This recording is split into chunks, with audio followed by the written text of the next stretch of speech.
Good evening, everyone. Good evening. My name is Shannon Chandley. I serve as State Senator in District 11. District 11 encompasses Merrimack, Amherst, Milford, and Wilton. It's my honor to be here tonight to host this meeting with folks from the Department of Transportation, Everett Turnpike Expansion Team. So I'd like to welcome everyone who is here in the room with us today, as well as anyone joining us electronically. I want to especially thank Nick and Justin from Merrimack TV for all the work they have done to make this possible so that we are able to bring this to people who are not able to be in the building with us here tonight.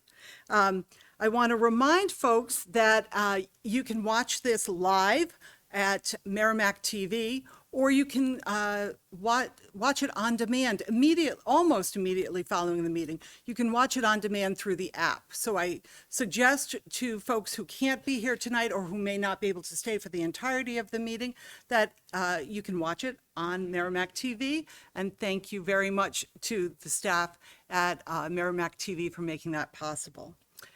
So we have tonight with us a number of representatives from the Department of Transportation. We also have other officials in the town and who represent the town at the state level. And I really think it's important that all of us are here at this meeting because it's important for us, we who serve, to hear from the folks in town. And it is important for us to be able to carry your messages forward. Those of us who are elected need to carry the message forward from the people of our towns. First, I want to thank Representative Rosemary Rung and Representative Nancy Murphy, who really helped me to pull this together, and I appreciate their support. I am always grateful to all of my colleagues in the legislature, Representative Wendy Thomas, Representative Bill Boyd, Representative Maureen Mooney, Representative Tim Magoo. All are here to serve the people of Merrimack. There are a number of town councilors, and again, Councilor Nancy Murphy, Councilor Bill Boyd, Councilor Tom Koenig, thank you for being with us as well. And Councilor Barbara Healy in the back. Nice to see you all here tonight. Thank you so much. So I think we'll get started. I want to tell you a little bit about how this meeting came about. As you know, that the Everett Turnpike is being widened. And it really does, the project is more than just widening. We know that it is being widened, but in addition to that, the improvements will include the replacement or rehabilitation of several bridges in need of repair. There will also be improvements to stormwater treatment. And these are all important for us to do in our state and in our town. It's also important that every effort we make be done with safety as a primary concern. And we also want to talk about the efficiency of the project and the efficiency of moving traffic through our state and through our community. I met with Commissioner Cass from the Department of Transportation a few weeks ago, and I was talking to him about some of the concerns I had heard from constituents, people who were concerned about noise, who were concerned about the duration of the project, who had questions about the project. And he very graciously said, I think it's a good time for us to go out and host a meeting. There was a public hearing back in 2018. Since the project commenced, there hasn't been another opportunity for people of Merrimack to hear from the team, nor has there been an opportunity necessarily for your voices to be elevated. So I'm very grateful to all of the folks from the DOT for being here with us. First is Commissioner Bill Cass. He is Commissioner of the Department of Transportation. And we have Wendy Johnson, who is the project manager, and she's responsible for almost everything else that the others aren't responsible for. We have John Evans, who is the Project Management Section Chief, Bureau of Environment, and he is the noise specialist. John is here. And finally, we have Greg Tedeschi, and Greg is the district construction engineer. So they're all here to make they'll make a presentation, and I'm sure many of us will have questions, and they'll answer our questions as the night goes on. I want to remind anybody, if you would like to ask a question, please come either to this desk and turn the microphone on the desk on, or you may ask a question from the microphone that is standing in the back of the room. It's just essential that your voice is captured when you ask a question. Thank you so much for being here, and I will turn it over to Wendy to begin. Thank you very much. Thank you, Senator. And thank everybody for coming this evening. As she said, we haven't been out since 2018, primarily because the projects we've been working on are focused on the main line of the Everett Turnpike, and we'll get into what all that means shortly. So as she had indicated, we were under the impression that this evening we were going to come and give a construction update for what we've actually got going on the E project, which is the Northern Merrimack piece. So we have a few things to talk about on the other projects, but we're really going to focus on the project that's actively under construction today. But certainly if you've got other questions as we go through, we're prepared to answer those as well. So there's a website listed on this slide, which is www.everettturnpikewidening.com. And so that website is an interesting thing for all of you who live in town. What it has on it is it's got every project that we're going to talk about tonight on it. It's got most of the slides we're going to talk about. It will have the slideshow posted to it after. And what we do every month or so is we update the website with current construction photos, construction updates. So all that stuff is publicly available. Also at that same exact website, you'll find my contact information. So if you have any questions at all, whether it's tonight or a week from now or a year from now, you can go to that website, get the contact information. We'll be back in touch with a response for you. But again, I'd like to thank you for having us tonight because I think this is a great opportunity. So what we had planned for this evening was an overview of the entire project, what those project breakouts look like, what the project descriptions are, what we're going to be doing at each one of them, where the actual E project is, that gives an update and some status and maybe some photographs of that, talk about the construction schedule specifically for the E project, and then address any questions and comments. But as you had indicated, this is sort of a big project, so it's a very small graphic here. But the project is actually widening 3 major sections of the Everett Turnpike. And if you think of the Everett Turnpike as you're driving down the road today, you drive down the road and you go to 3 lanes and 2 lanes and 3 lanes and 2 lanes, and it sort of hourglasses in and out. And each one of those hourglass locations is a place where we end up having congestion or capacity issues. So the focus of this project was to address those capacity issues, get rid of those bottlenecks, and increase the level of service. And think of level of service like a report card. You know, your kid gets an F, that's not a good thing, but if it gets an A, you're feeling pretty good. So that's sort of what we're trying to go for here. So what we looked at those 3 major segments, and you can see they're highlighted in red on the graphic. There's a lower section, a middle section, and an upper section. And so the lower section we've been referring to as the southern section. That's near Pennachuck Brook. It goes from exit 8 to exit 10. And it's about 1.7 miles. The goal of that project is to replace the Pennachuck Brook Bridge, and we'll be widening the roadway about 19 feet towards the east on that particular project. That's going to be our next one to advertise, and we'll get into the advertising schedule shortly. The next project to the north of that starts at exit 11 and proceeds up towards exit 12. Up towards exit 12. And that one is that one is going to be the middle segment, and that one is going to contain the roadway work. It's about 5 miles of roadway work, and it's going to have Babusick Lake Road, Wire Road, the Pennachuck Brook Bridge, and I'll get into a little bit more focus on the next slide for that one. And then the northern segment has actually got the project that's actively under construction now, which starts just north of the airport access road and heads towards 101. As the senator indicated, we are going to be doing work on 5 bridges. However, we did evaluate 6 of the bridges and found only 5 of them really require replacement or rehabilitation of some kind. One of the other components of this project was an environmental study that we completed. So before we can do a big major corridor project like this, we need to look at and consider all environmental impacts to the project, and our goal is to minimize any of those impacts. So that's really what you guys would have heard all the way up to the 2018 range. So the next part kind of gets into really more of the need for the project. So like we were talking about, we need to improve mobility. That means we need to relieve congestion, improve the safety, because if you're trying to change lanes and you've got a condition like the lower left or the upper right graphic, there's no place for you to go. So what we want to do is we want to make sure that people can change lanes as they want to. So that's where that level of service comes in. You can see that right now these have an unstable flow and they're a level of service D.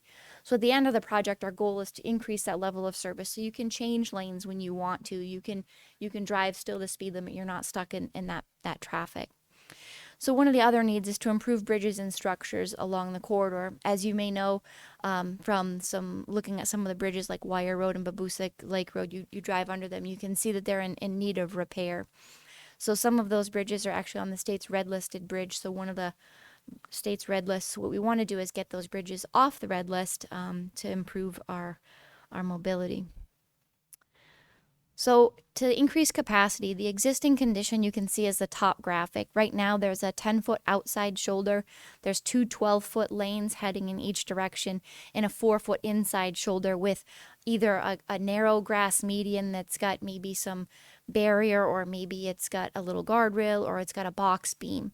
And so one of the things that we're going to do with this project is we're going to widen out that roadway. We're going to hold basically where the center line of the road is. We're going to construct a new median barrier, which is on the lower piece you can see. And we're going to widen those shoulders from 4 feet all the way up to a 12-foot paved shoulder. We're going to have 3 12-foot lanes in each direction instead of 2, and we're taking the same 10-foot outside shoulder. The shoulder will be slightly larger on the outside in areas where there's guardrail. So you can see this gives a little bit more room for the user. If you have a breakdown and you happen to be in the high-speed lane, you have a place of refuge. So it's going to improve safety in that condition. So one of the other things we looked at was a noise evaluation. And so noise was actually evaluated for the entire corridor from exit 8 all the way up to the I-293 interchange in Bedford. So what that means is I showed you those 3 segments. Some of the noise barriers that are being presented this evening aren't within those 3 segments. They're just outside of those segments because we did evaluate noise for the entire corridor. And how we evaluate noise, and during the question and answer, if you've got some specific questions, we can definitely delve into those. We used a federal traffic noise model, which is a standardized way to look at noise and to evaluate it. We identified noise impacts, and we identified where noise barriers would be advantageous, where they would be beneficial. And there were 6 noise barriers that we found to be feasible and reasonable. And again, if we have questions about what all that means during Q&A, we can certainly get into that. So the project breakout. So this is the same graphic that you were looking at before. It's just turned so that north is to the right. And you can see, I don't know if you all can see my mouse. So you can see we have the A project, which is that southernmost project. That's where we're going to be replacing the Pennachuck Brook Bridge. And that's the one where we're going to have that 19-foot shift towards the east. The left side or the west side of the road will remain as it is. Just north of that, you can see we have 2 orange circles. These are the Babusick Lake Road Bridge, and this is the Wire Road Bridge. So that's going to be the B project. And just the bigger circle that's just under that, that's the C project. And the C project proposes to start at exit 11 and proceed all the way up to exit 12. The E project, which is what you're seeing starting right now, that's the one that's right here. It's about a 2-mile long project just north of exit 12, stopping just south of the Manchester Airport Access Road, or exit 13. And the project that's well underway, maybe about 70% complete, is the 13761D. That starts just north of the toll plaza and proceeds up towards New Hampshire Route 101, that in the 293 interchange there. So like I said, we're going to be focusing mostly on the E project.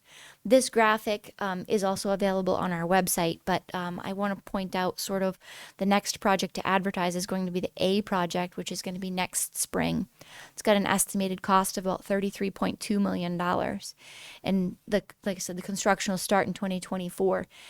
And the one thing to keep in mind with all of these projects is a $33 million project is a very big bite at an apple. It's a very big project. So when we look down at projects like the C project, which is that big blue area right there, that one's estimated to be at $120.3 million. So there's a good likelihood that we're going to take that project and break it into another project, because if we tried to do $120 million worth of work all at once, it would take a lot longer than if we broke it up into smaller pieces to be able to construct. And that's sort of the game plan for how we've been addressing these is if we take a small bite at the apple, it's less interference for the motoring public. So the project to advertise after the A project is going to be the B project. As you guys know from driving this corridor regularly, it's a pretty narrow area for the turnpike underneath that because the bridge piers are so close. So what we're going to be doing with that is we're going to be replacing those two bridges, and then as soon as we can replace those bridges, we can begin on the C project. But it's a traffic control restriction that those bridges have to come out before the C project can. So the B project will be the next one to advertise in the fall of 2024, and that's got an estimated cost of about $21.7 million. Construction on that will start in 2025, although we advertise in late 24. Winter is when they start ordering their materials and they start prepping for those elements. So the C project will be the next one to go, and the first contract that we expect to advertise out of that will be in the spring of 2025.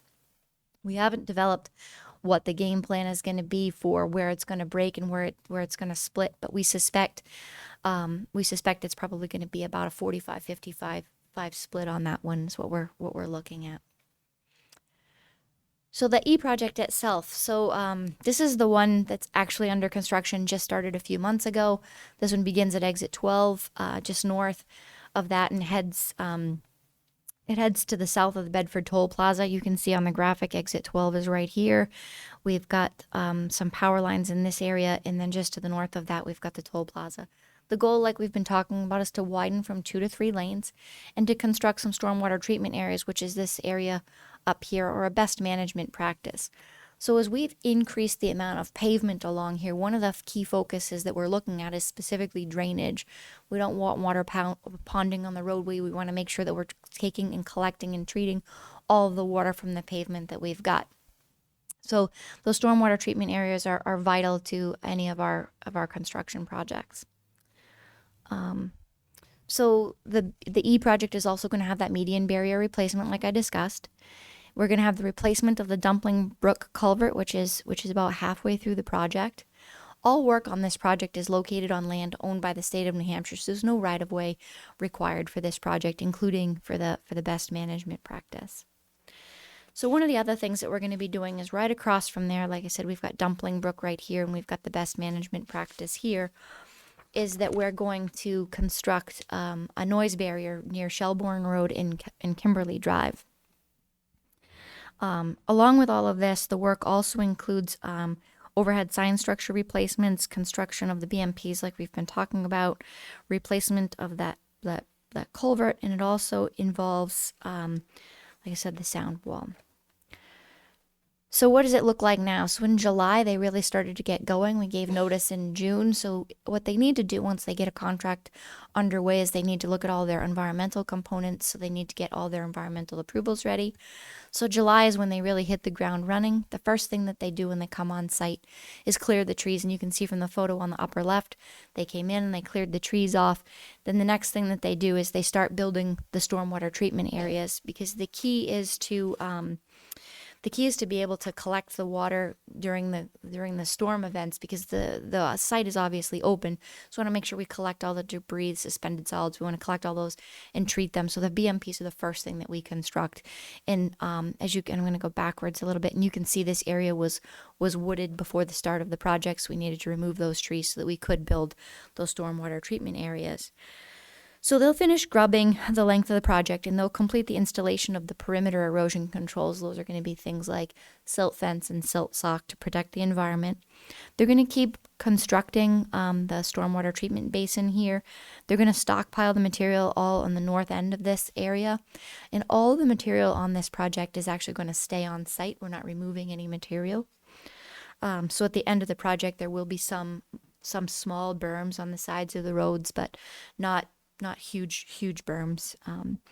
In northbound, they're still working on some tree clearing, and they'll continue to grub along the northbound, along with installing the perimeter controls.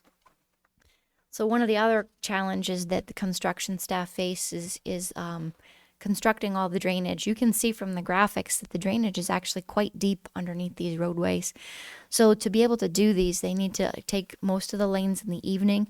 They do it all overnight. They do it in the dark, and that's why you see the lanes closed down to one lane at night. So they're doing these crossings, and that's what, if you could look in the hole as you were driving, that's what you would see. So it takes a long time to build these. So they excavate all of this material out. They replace the pipe in as much as they can in one evening. During the daytime, though, they're still excavating material along the face of what we're going to have as rock cuts. They're going to be installing fill at the southern section of the project, and they're going to keep constructing those overheads, the detention basins. They're going to continue to stockpile the material to the north. They're going to start removing topsoil at this point because they need to remove the topsoil before they can place the select materials for the roadway. They're also going to continue doing the grubbing, and then they're going to start with some blasting in the near future. To really get into the nuts and bolts of the schedule, so this fall in every phase, they're going to be doing drainage work because, like we showed you in the picture before, they might not be able to get fully across the roadway because they've got cars traveling on this, and the roadway here isn't as wide as it needs to be. So every phase is going to involve some sort of drainage work. In the fall of 2023, we're also going to be doing the rock removal or blasting. And so that's going to require daytime lane closures. We usually blast between 10 and 2.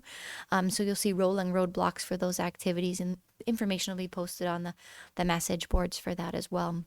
We're also going to begin the noise barrier berm construction. So for a noise barrier construction, there's always a berm that's built, and then we come back and we put in drilled shafts, and then the drilled shafts get installed, and we put in sort of like a thing with a little foundation, and then we put columns in, and then we put the panels into that from there. So the first thing we need to do is build the berm, then we do the shafts, then we do the columns, and then we put the panels in. This project is going to be a little bit different than any other sound wall project that you've ever seen. Is that usually we've been constructing them with wood, and this project is actually going to use concrete for the sound walls. So that's a little bit of a change of pace for us. It's going to have a stone-like look to the face of it. So for the fall, traffic's going to remain in its usual configuration just as you have it now. We're not going to be shifting traffic just yet. And we're going to try to widen the roadway to the outside, so that's where we're going to get some added width there. So the winter, what we're going to do is we're going to begin that drilled shaft construction that I was just talking about, and then there's going to be winter suspension likely because there's a lot of activities that they can't do during the winter time. If we have a gentle winter like we've had in previous times, they will be able to continue through the winter, but we don't bank on that for schedule purposes. So in the spring and summer of 2024, they're going to begin to install the noise barrier posts. Traffic is going to be shifted to the newly constructed outside widening that they're going to do this fall and next spring. And then they're going to work in the median area. So that's where they're going to get the new barrier. They're going to get the widened shoulders. And in the fall and the winter of 2024, they're going to be installing those noise barrier panels. The noise barrier crew is different than the road crew, so they'll be going at the same time. It's not they're going to have two separate crews doing that. Then they'll shift the traffic back to the median. They'll remove that over widening that they had to construct to maintain traffic in at least 2 lanes, and they'll go back into winter suspension again. In the spring and summer of 2025, that's when we're going to construct the final slopes. That's when you're going to see the grass is going to be planted. We're going to complete the Dumpling Brook culvert replacement. We're going to do the final paving, final sign installation, final pavement markings, and then we're going to open it up to traffic in the 3-lane configuration. That's when we anticipate our final completion. So I want to thank everybody again one more time for coming this evening. The website is there again, and I did want to mention that we will be coming back when we talk about the B project, the 13761B project. As you recall, that one was the one that's on Babusick and Wire Lake Road. We're going to be coming out to talk to the public on that. We do have some right-of-way acquisitions on there, so we do want to have the public informed before we come out and talk to them. And that's about all we had for our presentation. So thank you, Senator. Great, thank you very much. Should folks ask questions now? Does that make sense? Okay. Absolutely. So I would suggest that anyone who has a question, please come up to the front or use the microphone at the back. I'd also add too, I mean, we'll stay around afterwards too if people want to ask questions informally, one-on-one, if there's something that, feel like standing up as well too, so. Thank you so much, Commissioner. That's much appreciated. Thank you. I'm Wendy Thomas. I live here in Merrimack. I have actually a few quick questions. For the environmental survey, are you considering PFAS? Because in Merrimack we have a tremendous issue with PFAS, specifically in the soil that you're removing. Yes. So we've actually done a pretty extensive survey of the potential PFAS, existence in the soil, and basically we've over the course of the design of the project, we've developed a soil and groundwater management plan, which has been approved by the Department of Environmental Services, which basically highlights how we're going to manage the soils. And essentially the idea behind that plan is we know that there are PFAS impacted soils throughout the corridor, not just this area. And so what we're trying to do is keep the soils as close to where they came from, and we're not bringing soils from one area far away to another area. So the soils are essentially staying in those same basic locations, and the same with the groundwater as well. Yeah. Okay. Thank you. You mentioned the pavement. Are you looking into any kind of new materials for the pavement? I keep reading about, roads that the water, drains through the material and stuff like that, or are you just relying on pavement?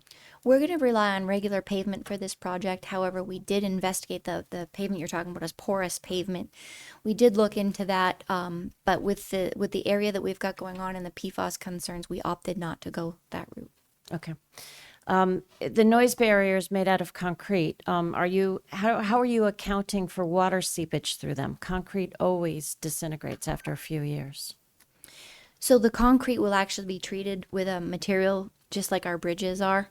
And so that's how we'll address that. The concrete is actually anticipated to last longer than the wood panels, with a service life of over twice the duration. And what's that number? So a wood wall, and correct me if I go awry here, a wood wall is anticipated to last 25 to 30 years, and we're expecting these walls to last at least 50 to 75. Oh, okay.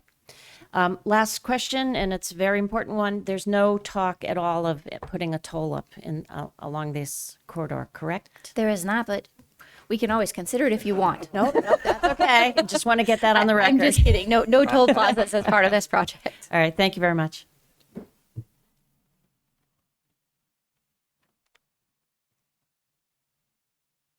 Good evening. Thank you for coming here tonight. Appreciate it. Commissioner Cass, good to see you. Representative Bill Boyd, 139 Joppa Road. The first immediate question that I have is several years ago that this town was forced to pay $1.8 million to put together a plan to deal with stormwater treatment to respond to the EPA stormwater permitting.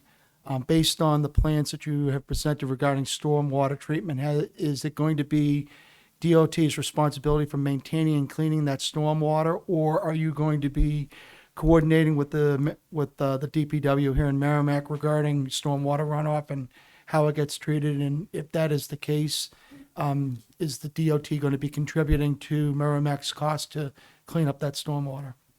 It's a long question, but I've got an easy answer for you. Anything that's on the turnpike is going to be state maintained, so no issues there.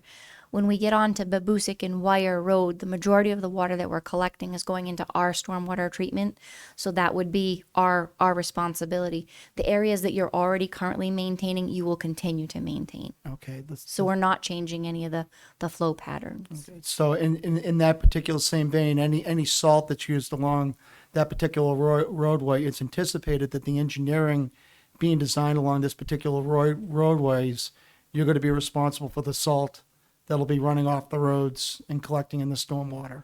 For the turnpike, For the yes. turnpike, that's correct. Okay. Second question's probably already been done, but regarding the expansions of the bridges for Wire Road and Babusick Lake Road, have our neighbors been notified and been spoken to about the possibility that their front lawns are potentially going to be dug up? So that would have been addressed as part of the public hearing. They Back would in have, 2018? yeah, Okay. 2018. But to go back. That's why we want to come back and we want to have another public informational meeting to talk specifically to them and address it. So sort of like this afternoon when I brought the very big long 12-mile plan, we're not going to bring a 12-mile plan. We're going to bring one plan that's about the same length that shows the 2,000 feet, and each property owner will be able to have a conversation. And like the commissioner had said, if people aren't comfortable, they can talk to us after the meeting on that as well. But yeah, we definitely plan on coming out before we show up on their front lawn. So. I'd also add one other question. If there are any property rights, if there are easements to construct slopes or anything like that, we will be meeting individually with those property owners to negotiate those impacts and the compensation for that right-of-way impact. So you'll be well in negotiating advance versus of- eminent domain. Yes. Okay. Yeah, we always try to negotiate before eminent domain is the last resort, but again, that will all happen in advance of any construction taking place as well, too. Okay. The last question, which is kind of for me, it's the elephant in the room. For most of my neighbors that are behind me, between the hours of 4 p.m. to 6:30 p.m., DW Highway tends to be a parking lot during this particular hour. And I'm beginning to wonder, as the project unfolds with the DOT, has there been any preliminary discussions with our police chief, with our town manager regarding traffic mitigation to handle some of the ADQs that may be occurring on the FE Everett and then overflowing onto DW Highway, thus creating a greater traffic impact for our neighbors that live along DW Highway and require DW to be able to hit Bedford Road and Babusick Lake Road to be able to go inward to get home. So early on in the design, we had met with the police chief, and we had met with the Department of Public Works. We'd met with the former person that was there, and we send all of our plans over to them, but they haven't raised a concern about needing to address anything specifically on the DW. But I will follow up with them. Okay. I would hope that as you move forward with your planning regarding the construction and the expansion, that you do include an examination of traffic mitigation along DW Highway, because it's going to happen. People are not going to want to, especially if you happen to need to close the lane to do expansion purposes for whatever is needed. It's human nature that they're going to find the first exit to get off and not want to deal with the headache of being stuck in traffic. Sure. Hopefully, one of our, and Greg, maybe you can speak to it a little bit, our primary mitigation is to maintain traffic through the construction work zone. So we do have fairly strict requirements in the contract of when they can and can't have the lane closures. Wendy pointed out, some of the construction going on at night when we can have lane closures. So we do, again, that's our primary mitigation, is to maintain traffic, keep 2 lanes of traffic flowing through the construction work zone. I don't know, we had a lot of construction on the D project. There were some rolling roadblocks when we did the ledge blasting, but I think by and large, at least from my chair in Concord, we didn't get a whole lot of complaints about traffic backups or things like that. But I don't know, Greg, if you can talk about any of the traffic control measures and the lane closure restrictions and things like that. Yeah, like the commissioner said, we really keep a close eye on the contractor and allow them certain windows to be able to take those lanes on the highway to mitigate your concern. So any lane closures usually in the evening post 9 p.m. When the traffic volumes are adequate to take a lane. Right. And yeah, to the commissioner's point about the blasting on the D contract, we definitely had some delays, but they weren't so impactful that the commissioner's phone was ringing. So we do keep a close eye on the contractor and mitigate those concerns as best as we can in the field. Is it possible? The town of Merrimack just had a new development built down the south end of town, Merrimack 360. We have a residential building that's up on top of a hill. Is it possible that during the construction phase and the expansion that an emergency access can be cut somewhere along that particular stretch of road? We've only got, one particular access, and that's at the high school. I would encourage you to take a look at creating emergency access, since, you're already out there doing the construction right now. It certainly would be beneficial to our first responders in this community to have emergency access to somewhere in the south end of town, but also to the north end of town, across the street from where San Gobain is located, Merrimack Medical Center, Webster Green, somewhere along there where a cut could be put in that would allow additional emergency access for not just the town of Merrimack first responders, but for state police being able to be able to navigate to go north and southbound. I would hope that that would be considered and contemplated. An excellent suggestion. I know Wendy was been very involved in the 93 project, and we had a lot of focus when we did the 93 work on incident management and some of those, provisions. So that might be an idea to look into. Otherwise, thank you very much. Thank you, Senator. Thank you very much, Representative. I just want to remind folks that when they do ask a question that they turn the microphone on. I think all of the panelists are keeping their microphones on, which is good so that we don't forget. Thanks. And Hi there. I'm Barbara Healy. I live on Back River Road, and I am also one of the town councilors for the town of Merrimack. You know, if you remember back in 2018, one of our concerns from the council that we spoke to you guys about was the sound barriers, and I'm glad to see you do have some sound barriers planned for the work. But now that you've cleared off that segment going into the Bedford Bridge, we can see exactly how close this highway is going to come to the existing houses and property going into that exit 12. So where exactly are these sound barriers going to go during this portion of the work and the work for the future? Thank you. So the for this particular contract, there's only one barrier that's going to be going in, and it's in the area on the northbound side, in the area of Sherburne Road. There's a condominium development back in there, so that's essentially where that sound barrier is going to be. There are, as Wendy mentioned previously, there'll be 5 others that are going to be constructed throughout the corridor, but not as part of this particular E contract.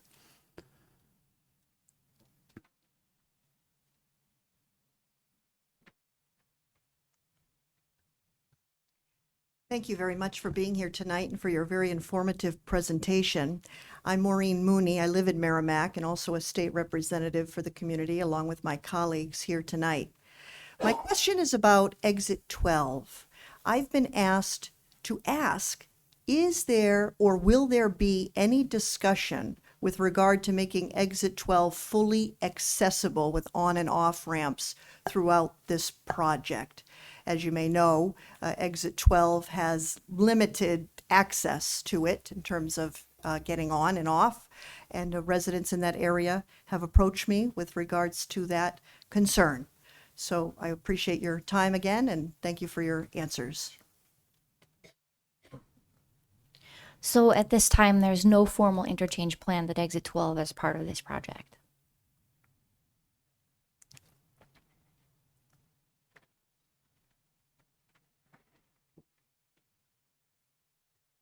Good evening. I'm Tim McHugh, state representative and also a Merrimack resident, Bowers Landing. Remembering back to my time on the ambulance here, how useful that emergency access gate on O'Gara Drive is. So I definitely encourage you to take Representative Boyd's suggestion to heart. My question, actually, even before I brought it up, was to ask you if we could use that access gate on O'Gara Drive as a point of egress, as a way to channel some traffic for those residents that live on Babusk Lake Road or out that way. Because if you look at the section, that's where you're really trapped between about a little north of exit 11 and up to about exit 13. So when the traffic starts to back up, there's no way to get off, but that could be a way to get off. And it's not utilized all that often. Might take a couple of trees down between the Turnpike and O'Gara Drive, but it could be a very useful way to channel some of that traffic for at least those folks who are heading in that direction or heading in the Bedford Road direction. Is that a possibility to make that into a temporary diversion point? So the area that you're talking about is at O'Gara Drive, right near the high school, just south of The safety boost- gate, yeah. The safety It's gate. normally down and it takes a key to open Yeah, it. so typically we wouldn't do that routinely. I mean, that's an emergency access for accessing either the highway or Garen Drive.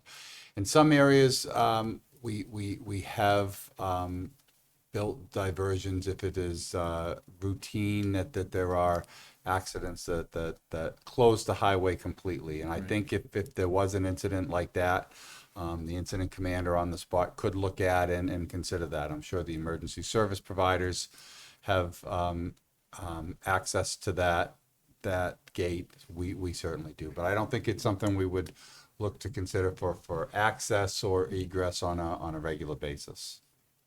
Okay.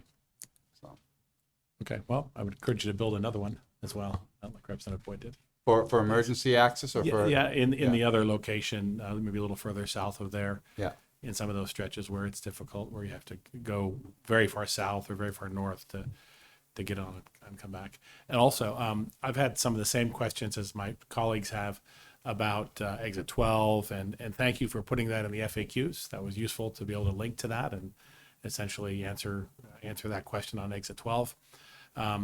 But the other most common question I've had is about sound barriers and how it's determined whether a sound barrier, like how do you qualify for a sound barrier? So anything you can put in the FAQs would be great. I know it would make answering some emails a little simpler for all of my colleagues in the room. Thank you, Representative. And that might be a good opportunity now, if you'd be willing to talk about what the requirements are and how you determine whether stretches of highway meet those requirements. Sure. So I can certainly go over that. So as I've actually had conversations with probably a few of you in the room over the course of many years of this project. But basically, the way the department handles noise or addresses noise is through first of all, we need to have a kind of project which, in and of itself, could result in noise impacts. Those are the types of projects where you're adding lanes, changing the alignment of the roadway, those kinds of things. This is obviously one of those types of projects because we are adding a lane. So as part of the environmental analysis for this project, we conducted a noise assessment for the length of the entire corridor, as Wendy mentioned. That noise assessment, the first step is to determine whether or not where there are noise impacts throughout the corridor.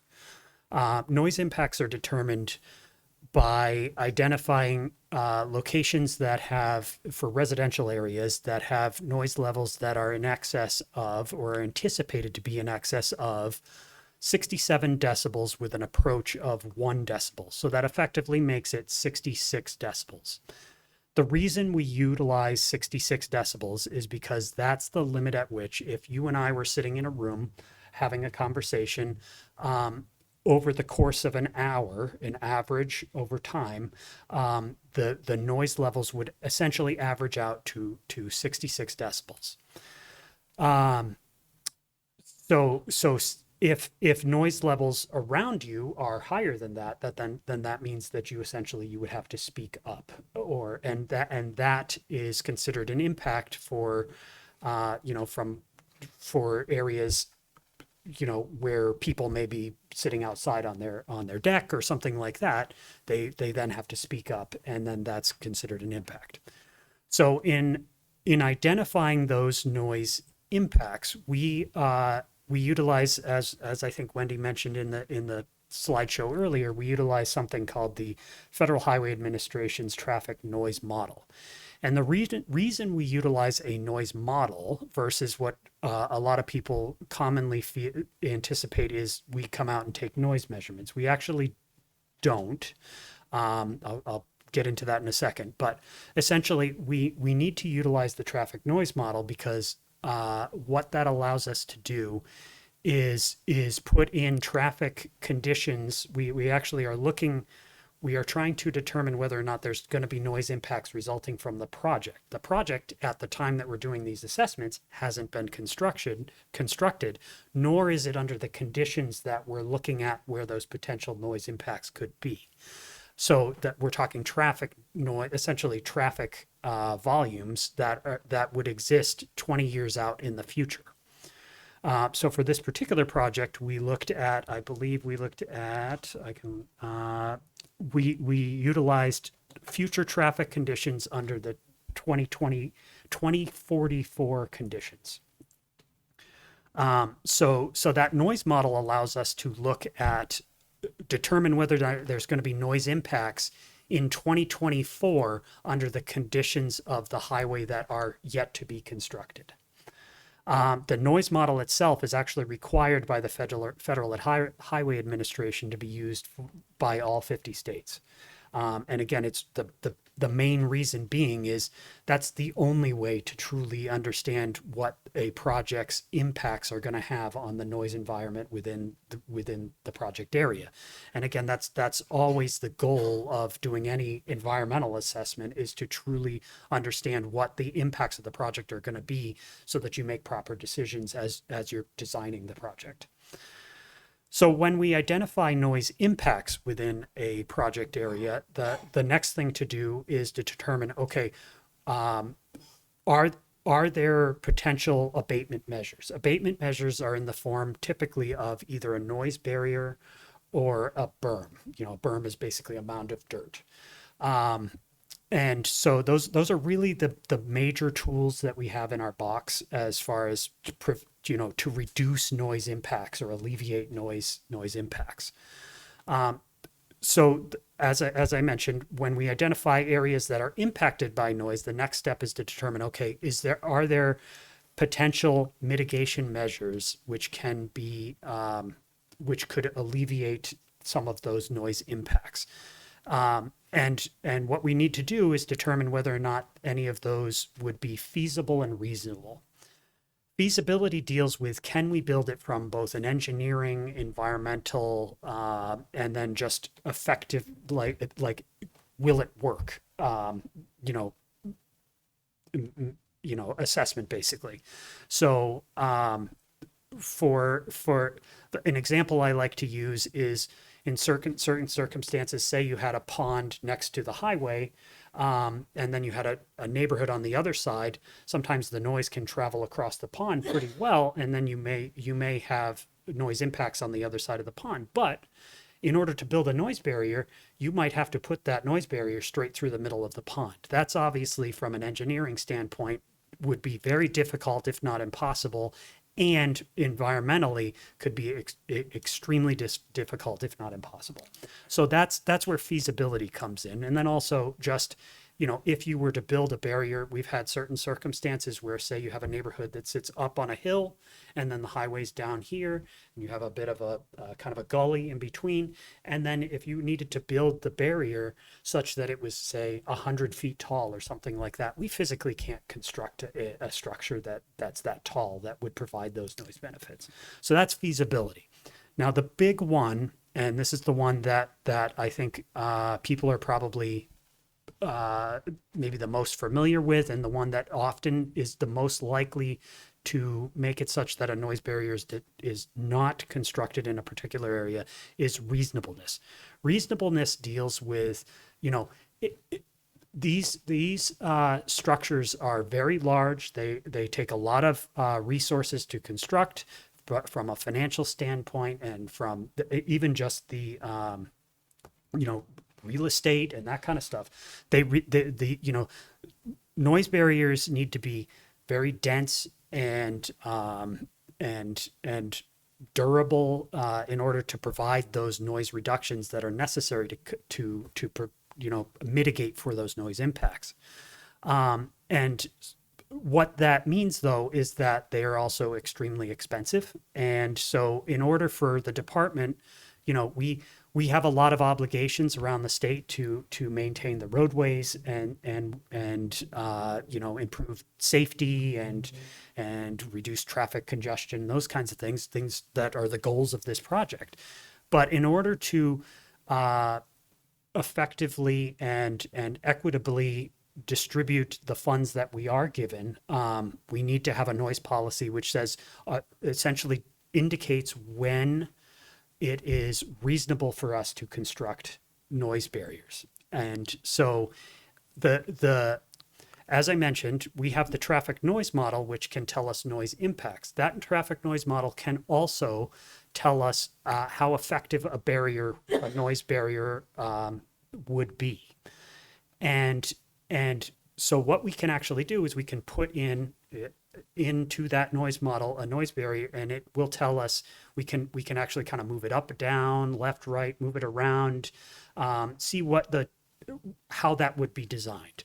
And as we kind of do that, we'll figure out the optimal barrier design. And that's essentially a barrier that would provide the most benefits for the least amount of barrier. And with that has a protective surface area, essentially, so usually these barriers are, say, about 16 feet tall-ish, and then they can be varying lengths depending on the size of the neighborhoods they're trying to protect for and whatnot. Those that noise, once we determine that the most effective barrier, then we'll have kind of a protective surface area that's based of a square footage area. That's in order for a noise barrier to be determined reasonable, it must be less than 1,500 square feet per benefited home or household. If it exceeds that amount, we've identified that would be in excess of that, and it's essentially we're not getting enough benefit from the barrier for the amount of barrier that needs to be constructed. It becomes not reasonable. The reason for that would be that, again, you can have, oftentimes there's areas of the state, not necessarily here, where you have, say, one impact next to the highway, and then you have miles between areas where there's any other homes. In order to protect for that single home, that noise barrier may need to be, say, 2,000 feet long, 20 feet tall. It would cost, upwards of $2 to $3 million to protect for one home. That would be an unreasonable expenditure, essentially. So that's kind of the basics. So there were in the limits of this particular contract, we looked at 3 neighborhoods. 2 of those were determined not to be reasonable in accordance with the department's policy. Thank you. Other questions?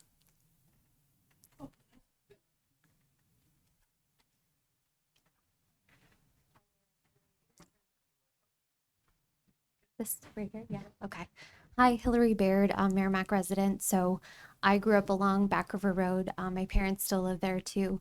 So continuing this conversation around noise barriers. So, right, I understand you guys are following a particular model, but where the decision was made to construct this on the northbound side, you were just talking about kind of the amount of families or the size of housing. So along the northbound side, that is like condominiums, right? So obviously you have more people living in a concentrated area. But along Back River Road, like you have impacted the noise there. I've gone to my parents' house over the summer, and I can tell you the noise has significantly changed since all of those trees have been brought down. So while you're saying that this wasn't in for this contract, I'm wondering what steps would need to be taken to add a sound barrier along the Back River Road side. Thanks.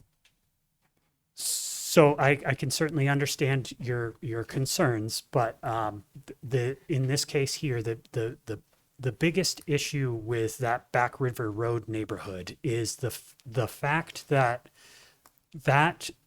noise barrier needed to be, I have it written down here actually, that we determined that the most effective noise barrier in that location would need to be about 2,440 feet long, and would need to have approximately 40,000 square feet of surface area, basically. But even with that, and it's the main reason is that Back River Road neighborhood is actually, I almost kind of want to call it like a backwards neighborhood from what's often happens along the turnpike. In that the road is actually up against the turnpike, and then the homes are on the opposite side of the road, and the front faces the highway. The area that we're trying to protect for is actually the exterior area of frequent human use of homes, which is typically in the backyard. So what ends up happening in this particular case here, two things are going on. One, the Back River Road it has its own traffic, and that is contributing to the noise that's within that neighborhood. And so if you put in a noise barrier, you still have that traffic, so that kind of lessens the ability of the noise barrier to be effective. And then the other thing about it is noise dissipates over distance. And then also noise barriers are not as effective the further back from the noise barrier that you get. So what ends up happening is essentially the noise goes up over the barrier and then it comes back down, and it results in less benefits. So this traffic noise model is actually identifying that noise barrier that we modeled in that location would not be effective. It would only provide benefits to 2 homes. That's the big problem, is that it just, the neighborhood sets back far enough that the barrier is not effective. There are a couple of homes at the either end, particularly at the north end, where there is one home that's up against the turnpike. It kind of, the road curves away, and then there's a home that's there. That's one of the ones that would get a benefit from the barrier.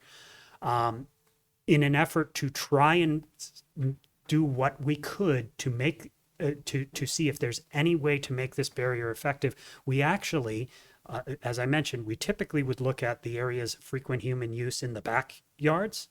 For Back River Road, we tried to give this neighborhood the benefit of the doubt and said maybe sometimes people would be hanging out in their front yard. So we actually put those receptors, those benefiting locations in the front yards, and we still could not get a benefit from it. So that's essentially why there's really, we're out of tools in the box to provide benefits. More questions? Oh, sure. Sure, absolutely. I can certainly understand that you will. Left my post, but right. So, but when you think about the northbound side and that sound barrier that you're going to be doing, those are high-rise condos. So isn't your logic where you have to have like X amount and have it be so big? Like, I don't see how that's applicable also for the northbound side. I mean, and also I'm just wondering, so if you can't build your typical sound barrier, what steps are you taking to reduce the noise pollution?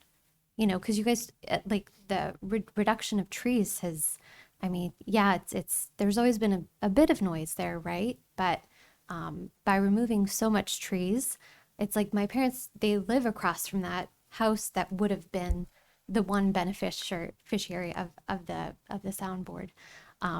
Like, I feel like I can throw a rock from their house over to the neighborhood. And, you know, you talking about reasonability, I feel like it is reasonable to be able to live in your house and not experience noise pollution. So if the sound barriers are not a feasible solution for that particular area, what other measures are at your disposal to be able to reduce the noise in that area? Okay, and that's it. So you kind of hit the nail on the head there. We don't have any other tools in the box, because those are the only, those are really the only effective noise mitigation measures. I mean, obviously there's I don't know, things like, you know, I forget what they call them, but they're essentially like speakers that could, you know, kind of counteract the sound waves or those kinds of things. But those are obviously kind of not in the technology that we possess at this current time. That would be more for something like in a room, you could cancel out noise canceling headphones. Basically, you could do that. But unfortunately, in this particular location, we, like, as I mentioned before, what we have at our disposal is the construction of a noise barrier or a berm. Those are the things that are allowed to us by, you know, there are tools within the box. So, and I do understand too your concerns regarding the trees. One thing to mention is that while the trees do provide, I can certainly understand they provide some privacy. In order for trees to provide a benefit related to noise, you need about 150 to 200 feet of dense evergreen type vegetation. We're not talking deciduous trees. We're talking the kind of trees that you see way up in the North Country. It needs to be dense, and this goes back to the barriers. The barriers need to be dense. The sound needs to hit that barrier, whether it be a vegetative area or whatnot, and it needs to not pass through it. Deciduous forests like we have down in this area here, you need, say, maybe 200-300 feet of dense vegetation to even provide what's considered to be a noticeable noise reduction. Now, I do realize that the privacy makes it more obvious, you know, the having that vegetation there makes it more, or lack thereof, as we've come through and we've removed the trees, it makes it more obvious that the traffic is there. But from a measurable standpoint and whatnot, it's actually not, in this case here, that wouldn't, the trees that were there wouldn't even, the removal of those would not even provide a measurable difference between what existed there prior to us clearing those trees. Further questions?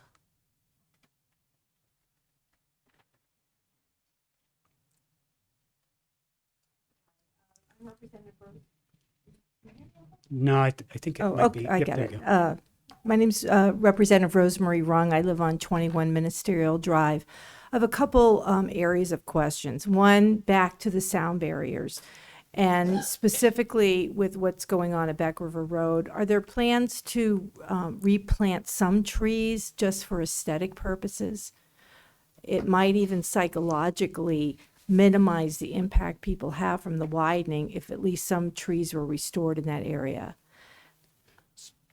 So from a noise mitigation standpoint, the answer is no. Okay, and I'm not really, I understand your explanation about how many trees would be necessary to mitigate the noise, but would there be consideration to replant some trees there for aesthetic purposes? And just, I think sometimes just a psychological perception, having trees there, it kind of minimizes the site impact, at least of the widening. So at this time, we're not planning to plant any aesthetic trees. As we had talked about earlier, there's going to be some construction of some berms already, and we've got the PFAS, concern, which is why we're building those berms. So you're already going to get some visual separation because of the berms. But at this time, we're not planning to plant trees. A couple of reasons. One, there's an exceptional cost with planting all of these things. Secondly, they've got to be maintained and they've got to be watered to survive. And we don't have the ability to take care of those things. And lastly, one other thing that people don't really consider is trees and whatnot that are actually within the right of way have the opportunity to blow into our roadway, which is something we don't want. So we have to balance those things. And, you know, it's one of those things, kind of like it's a reasonable and feasible. If we plant trees for everybody, then we don't have money to widen the roadway and fix the safety concern. Thank you. And then back in 2018, when I was at that public hearing, I was questioning about the sound barriers. And John, I don't know if you were the one that mentioned it, but my memory recalls that when we talk about the resources, the money required for sound barriers, that there's not enough available to construct ones where there's already a qualification for a noise barrier. So my question is, with the 5 sites that have been identified for noise barriers, is there the money that it's going to put those up right when the widening project is complete, or is that something that would be deferred until more money was raised? So the money for the mitigation that was identified with the project. It essentially comes as part of the environmental approval process. So in order for us to construct the project, that mitigation has to be constructed. So those noise barriers that were identified in the environmental study will be constructed in association with this project, and my understanding is they're fully funded. Okay, great. And then my last question is regarding the bridge reconstruction over on Babusick Lake Road and Wire Road. Back in 2018, at the public hearing, I requested that sidewalk improvements be done over those two bridges. Can you explain if those improvements are in the final project plan? So yeah, absolutely. So at the time of the public hearing, we had gone with one sidewalk at each of the bridges, and it was brought up at the public hearing that there was a desire for a second sidewalk on Wire Road, and so we have included that, with the caveat at the same time was that because this wasn't mentioned. So let me go a little bit further back. So at the time that we were doing the original design, we had met with the Public Works folks, and they had indicated at that time that the master plan had only one sidewalk. We followed the master plan is what we did to put the sidewalks in. Well, by the time we'd gone to the hearing, like 2 days before the hearing, the master plan had been updated and there was a sidewalk on the second side, which is how that came to be. So the department said, well, we've already gone to public hearing. We've already shown the impacts without the second sidewalk. So if the town is willing to help us acquire the right of way, come and help with the discussions. We're not asking them to spend money or anything. Just help us with the discussions at why that this is important to the town. That if those folks are amicable, we can certainly put it in. And I did bring a slide that shows it. It's kind of difficult to see, but you can see. Oops, I guess that's not what I want to do. Oops. I can't zoom in apparently, but you can see on here that there's some purple on the roads, and the sidewalk is there. Okay, great. Thank you very much. Yeah. There's a question.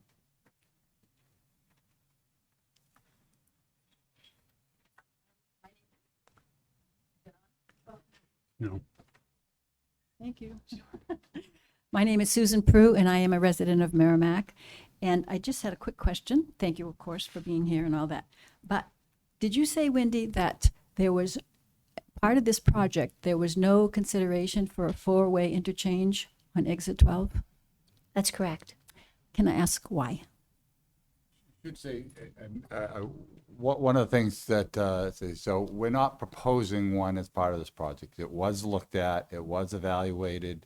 It's not feasible to build a full diamond interchange there without having substantial property impacts on the north, east and northwest quadrants, the Back River Road section. So how much impact are we talking about? I'm not trying to disturb anybody's land, but how much? several properties, several of those properties. Can you give me a number?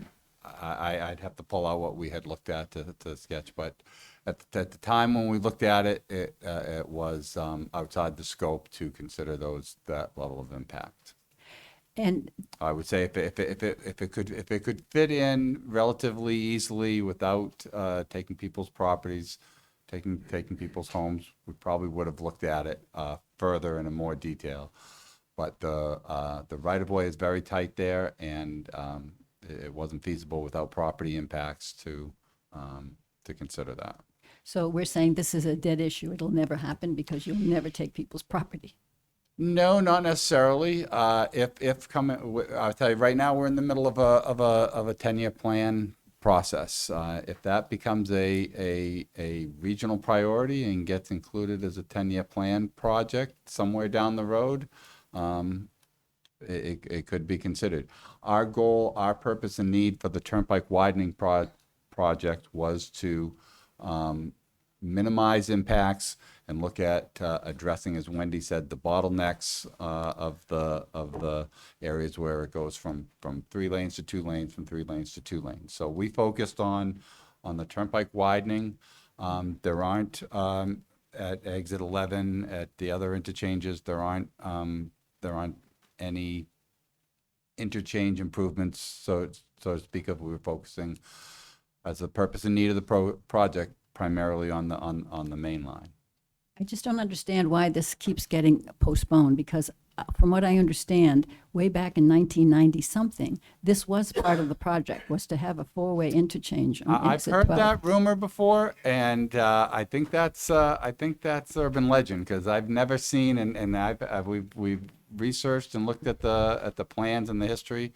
As far as I know, and if somebody has something different, they're welcome to show us. But that has never been part of the plan. When we built exit 12 as a partial interchange, that had always been the plan there. But do you consider the congestion and unsafe traffic on Route 3 to be a problem at all? Even looking forward in 10 years, it's getting worse. How are you going to address that problem? There's a lot of development on Route 3. I came down through Route 3. I think there could be additional lanes on Route 3 through some of those interchanges. Again, those level of improvements would likely incur property impacts along there. So if it is a need, if that becomes a priority, it could someday be a project in the 10-year plan to look at further improvements along Route 3. Would you consider this time the opportunity to solve that problem? Why wait 10 years? It's just going to get worse. And it impacts all of us at Merrimack. Mostly everybody uses Route 3. So this is an opportunity. Why not take it to do a four-way interchange? Yes, it will involve taking property.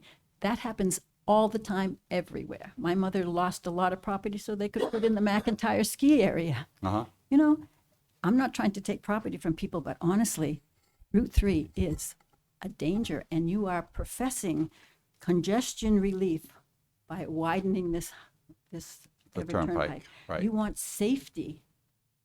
That's kind of double talk when you're not addressing the real issues of Route 3. There are a lot of issues around the state. Route 3 is one. There are many roads like Route 3 and many needs that we struggle to address. So what can we do to address it before 10 years? Before 10 years, Yeah. I'm really at a loss. Right now, we're going through 10-year hearings for the 10-year plan. Regional priorities that we're looking at, we're adding to the end of the 10-year plan. That's the way the process works. New projects coming in get added to the end, and we take the priorities that have been addressed up to then.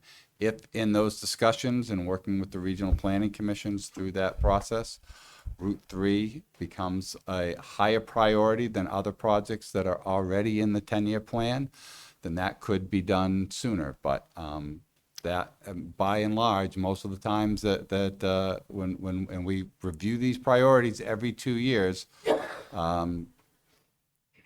the general consensus is the established projects in the 10-year plan are already priorities. They are still priorities. They've been waiting for 10 years to get done as well too. So areas of Route 3 in Bedford are some of those ones that are out-year projects. I know south of Hawthorne Ave, south of is it the Back River Road or the River Road overpass. Those are 10-year plan projects on that end of Route 3. Those have been programmed for a number of years, and they still won't be done for a number of years. So Okay, so in one sentence, why can you not consider a four-way interchange on Route 12? Why not? What is the reason, the real reason why you cannot consider a four-way interchange on exit 12?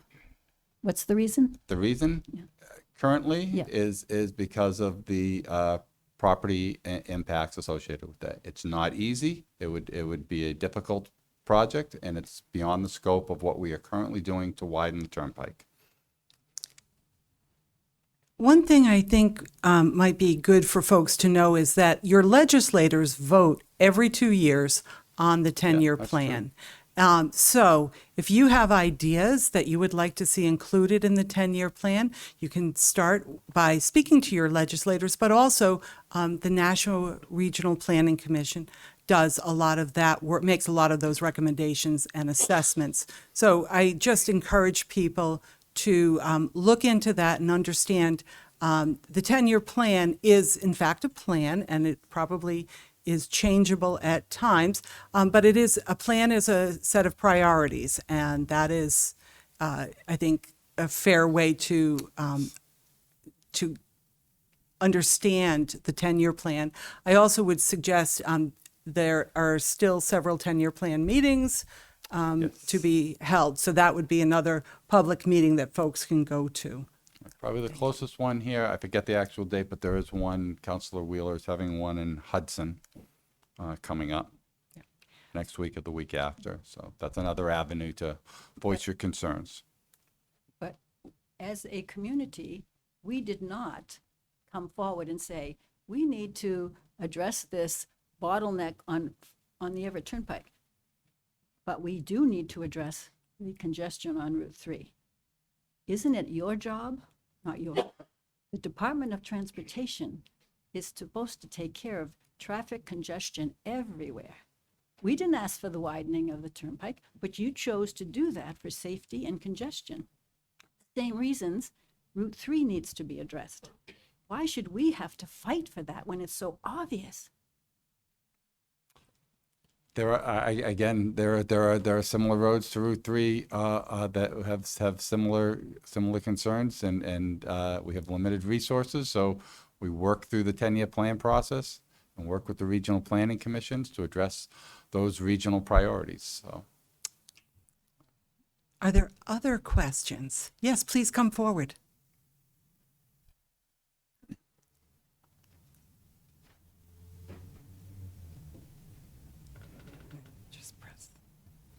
Hi, my name's April McDonough. I live on Back River Road. I believe I spoke with you yesterday. You did. Thank you for your in-depth explanation. So if there's no way to get a sound barrier along Back River Road, because right now we can actually see the turnpike from the front yard. You're looking at it. There used to be a density of vegetation there. Now there's one or two trees along the whole thing to the south end of my street, and I have a feeling it's only going to get worse as they begin to clear down toward that end, because I don't think they're through with that yet. I'm not sure.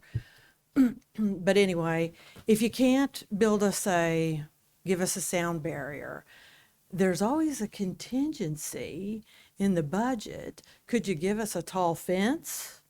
And then if you can't give us a fence, which I know you're going to say no, but can you also tell us where the approvals for sound barriers are? Because I would like to see those areas and see why they qualify and Back River Road doesn't. Thank you.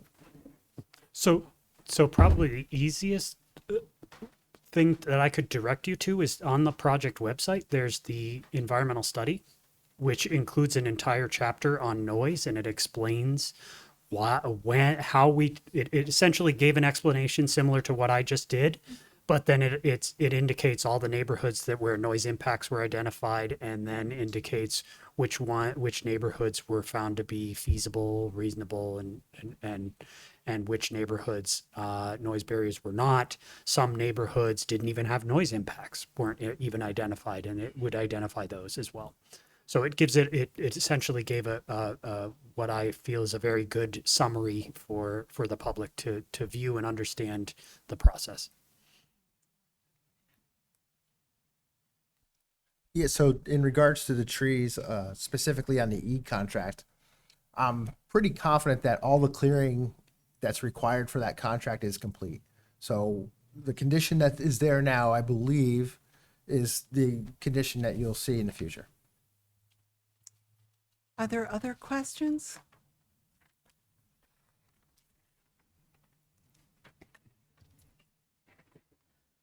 Thank you, Senator, Commissioner, and all of you for being here. My name is Nancy Murphy. For the record, I'm a state representative and town councilor for our community. I received an email from a constituent who couldn't be here tonight, but was very interested in the subject matter and asked that I ask his question, is resident Brandon Latham.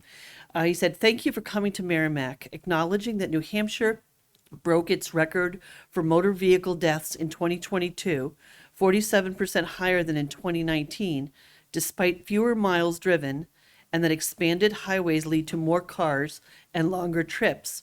My question is, what traffic calming measures, such as surface treatments or narrower lanes or something else, are part of the plan to save Merrimack lives? Thank you.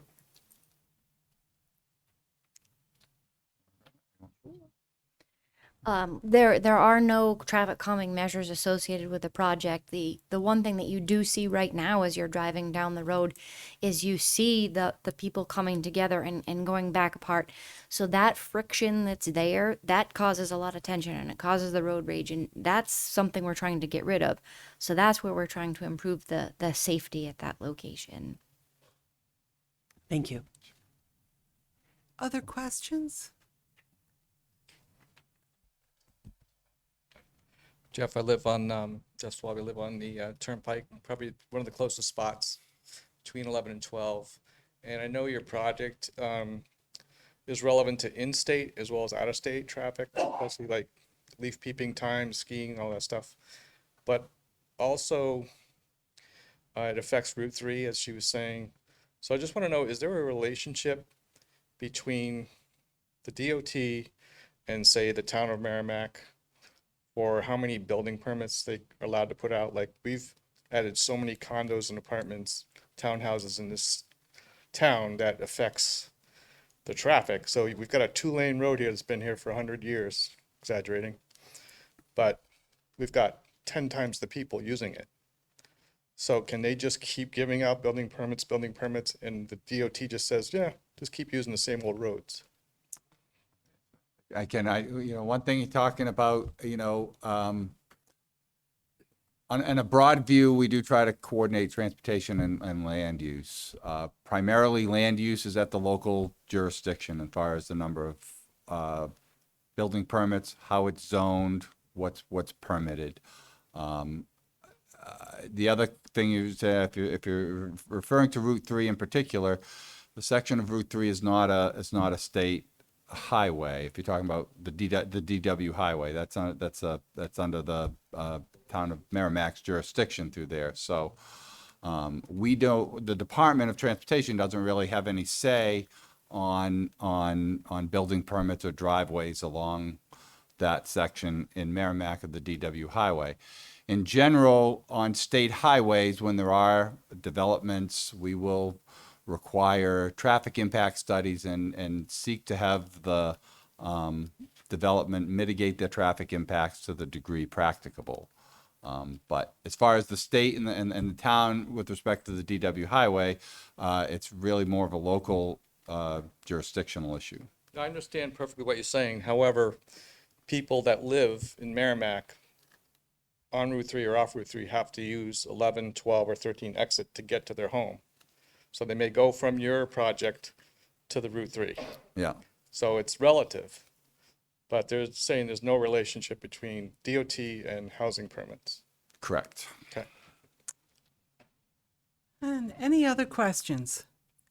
So if I could just very quickly just follow up on the question Representative Murphy posed, that was for her constituent Brandon Latham.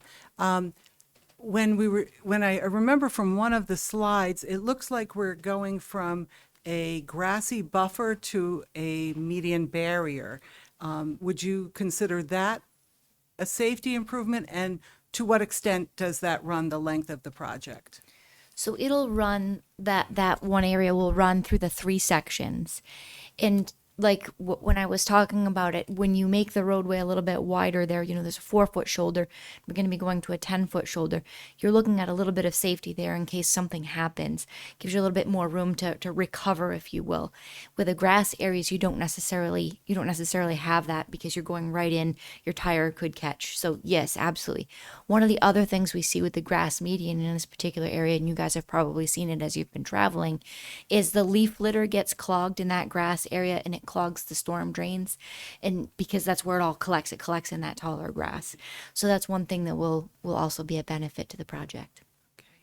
Thank you very much. If there are no further questions, I want to take the opportunity to thank everyone who is here tonight. I want the folks in the room who are electeds, I'd love for you to raise your hands, because I want folks to see you, both those who are looking, watching from home and those who are in the room, because I want folks to know whom they should contact. And I think sometimes we know we have a town councilor, or we know we have a state rep or a state senator or an executive counselor, but we're not really sure how to reach out. We are all available to you. Our intention is to be your voice. Our intention is to serve you. So we are here to offer our service to you. And I want to finally thank folks from the DOT for coming. Commissioner Cass, thank you for being here. Ms. Johnson, Mr. Evans, and Mr. Tedeschi, thank you very much for joining us. I'm grateful that you're going to stick around a little bit. I think there probably are a few more questions to be answered. I know this isn't the last time we'll be in communication. So thank you, everyone. Thank you all.